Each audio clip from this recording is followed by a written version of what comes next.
حضرت عمر فاروق رضی اللہ تعالیٰ عنہ کا بھی یہی عالم ہے.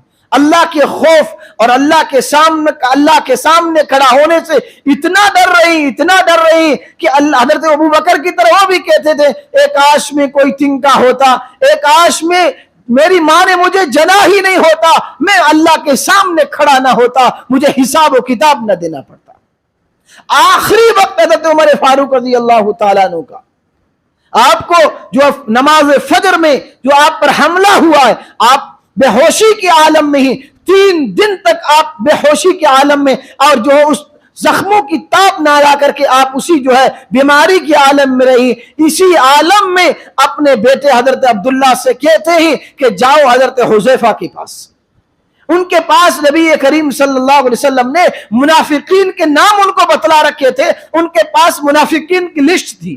پوچھ کے آؤ کہ عمر کا نام منافقین میں تو نہیں. اللہ اکبر. عمر جیسا انسان جس نے آدھی دنیا پر اسلام کا پرچم لہرایا ہو، جس کو نبی کریم صلی اللہ علیہ وسلم نے اپنی زبان مبارک سے بشارت دی ہو کہ عمر فی الجنہ، عمر تو جنت میں ہے. یہاں تک نہیں بلکہ نبی کریم صلی اللہ علیہ وسلم نے یہ بھی فرمایا عمر میں جنت میں گیا تو میں نے جنت میں تیرا محل دیکھا. یہ بشارتیں سن چکے ہیں حضرت عمر رضی اللہ تعالیٰ. اس کے باوجود بھی کہہ رہے ہیں کہ آپ حضرت حذیفہ سے پوچھ کے آئے کہ اللہ کے رسول صلی اللہ علیہ وسلم نے جو تمہیں منافقین کی نام کی لسٹ دی ہے کہیں اس میں عمر کا نام تو نہیں. اللہ کے سامنے ڈرنے کا یہ عالم. آخری وقت ہے حضرت عمر رضی اللہ تعالیٰ عنہ کا سر مبارک اپنے بیٹے عبداللہ کی ران پر رکھا ہوا ہے. اللہ کے خوف میں اور اللہ کے ڈر میں حضرت عمر رضی اللہ تعالیٰ عنہ اپنے بیٹے کو کہتے ہیں کہ بیٹا میرے سر کو زمین پر رکھ دو. حضرت عبداللہ نے عرض کیا ابا جان آپ کا سر میری گود میں ہے. فرمایا کہ نہیں، میرا سر زمین پر رکھو.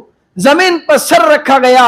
اپنے سر کو زمین پر گھسٹ رہے تھے اور گالوں کو مٹی پر مل رہے تھے اور یوں کہتے تھے کہ عمر اگر اللہ نے تیری مغفرت نہیں کی تو ہلاک ہو جائے گا.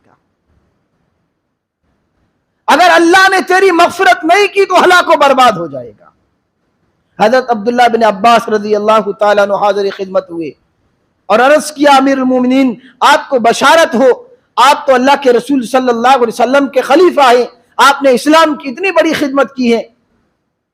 حضرت عمر نے عرض فرمایا کیا تم میری امارت اسلامی میں جو کی جانے والی خدمات ہیں ان کی تعریف کر رہے ہو؟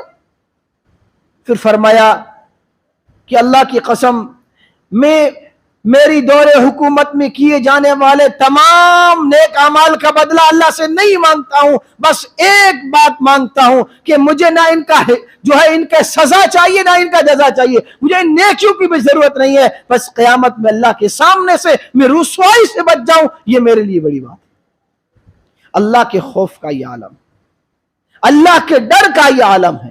یہ تقوی ہی وہ چیز ہے جو انسان کو اس حد تک لے آتی ہے. اللہ کے سامنے کھڑا ہونا، اللہ کے سامنے کھڑا ہونے سے ڈرنا اور اللہ تبارک و تعالیٰ کی ذات کا خوف ہر وقت سوار ہو جانا کہ میرا رب مجھے دیکھ رہا ہے، میرا رب مجھے دیکھ رہا ہے.